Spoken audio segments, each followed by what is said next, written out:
saya sedang berkabung, sedang merasa sedih karena kurang dari 1 minggu 3 ekor kelinci saya mengalami kematian.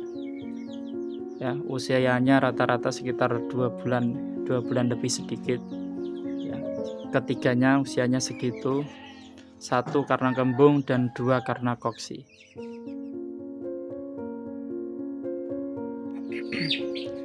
Oke teman-teman, ini yang kemarin sakit sudah saya suntik dengan obat koksi, yaitu ini Medoxy LA. Nah, ini yang saya sayangkan itu sudah mulai menular ya teman-teman. Nah, ini baru ketahuan pagi ini juga tertular ya. Ini 1 kandang awalnya. Ini sudah saya bersihkan tadi, lihat. Dan kotor sekali, sudah saya bersihkan. Ya, tadi lebih kotor lagi. Ini saya sendirikan juga, saya kasih pakan dan minum sendiri. Ya, nanti akan saya suntik juga dengan vitamin sebagai pencegahan, karena ini masih istilahnya masih lincah ya, tidak yang seperti yang satu tadi yang sudah sepertinya sudah agak lemes ya. Ini nanti akan saya suntik vitamin juga. Tadi sudah saya suntik Medoxy ya, dosisnya saya kasih 0,1 mili. Nah, ini teman-teman, jadi kelinci yang terkena koksi itu ada lendirnya seperti ini di kotorannya ya. Ini sudah parah, lendirnya banyak sekali ya. Dan yang kotoran-kotoran ini bukan miliknya yang terkena koksi tadi. Jadi yang kena koksi tadi cuma lendir ini kotorannya, cuma ini bercampur dengan kotoran kelinci lain ya. Nah, kalau baru gejala itu kadang ada yang nampak gejalanya, kadang ada yang tidak ya. Kalau baru gejala kadang kotorannya masih normal seperti ini, bulat-bulat, tetapi nanti ada tambahan lendirnya, cuma tidak sebanyak ini. Ini sudah parah, lendirnya banyak sekali. Dan ini yang tadi pagi saya obati ya, yang tadi pagi baru saya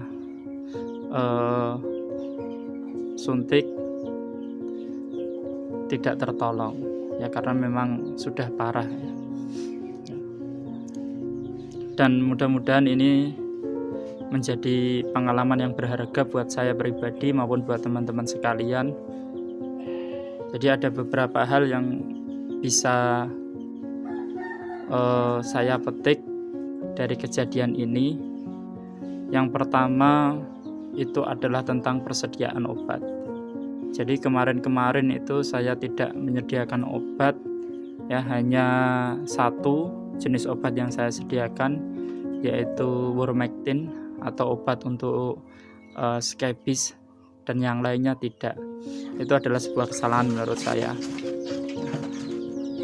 Jadi saya mencari obat-obat itu baru setelah kelinci saya sakit ya, sehingga ada jeda waktu di mana kelinci saya itu tidak tertangani, dan itu membuat potensi kematiannya semakin tinggi ya, karena tidak segera tertangani itu tadi ya. Jadi itu, dan karena kejadian ini maka saya akan segera menyiapkan ya, sebagai langkah antisipasi, beberapa obat yang cukup sering digunakan untuk mengobati kelinci-kelinci yang sakit ya, seperti obat kembung, kemudian obat diare ya, vitamin juga ya, untuk menambah nafsu makan ya. Itu kemudian yang jadi pembelajaran selanjutnya adalah ketika kelinci kita terkena koksi, maka segera untuk yang lain pun yang dalam 1 kandang itu segera untuk diberi obat ya, setidaknya sebagai langkah untuk pencegahan, karena koksi itu sifatnya menular. Jadi kemarin itu kronologinya ya, yang koksi yang sebelum ini, jadi yang kemarin yang kena koksi itu yang pertama itu adalah jenis New Zealand. entah karena daya tahan tubuh atau bagaimana, akhirnya yang koksi yang awal tadi yang jenis NZ itu disusul dengan yang ini ya, disusul ini, kemudian selang 1 hari ini juga terkena koksi ya. Tapi ini masih apa namanya, istilahnya masih aktif ya, karena segera saya suntik yang ini ya.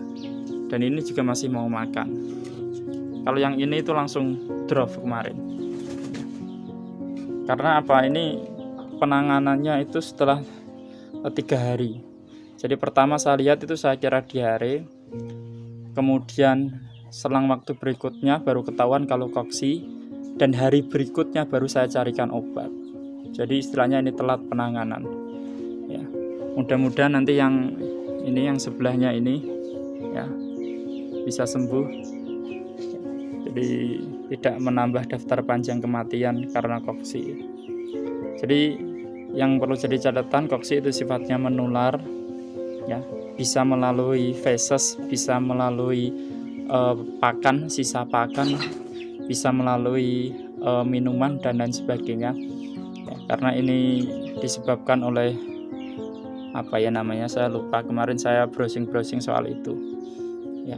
Pokoknya ada itu penyebabnya, itu ya sejenis bakteri lah.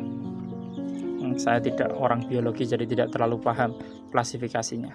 Jenis bakteri yang ada di usus dan itu bisa menular. Nah, makanya untuk langkah pencegahan tadi yang 2 itu, karena pernah satu kandang ya, juga saya suntik tadi. Kalau yang 2 itu masih normal. Nah, yang kena ini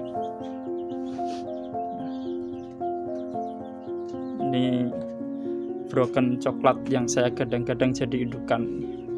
Kemarin cuma menyisakan 1 malah mati.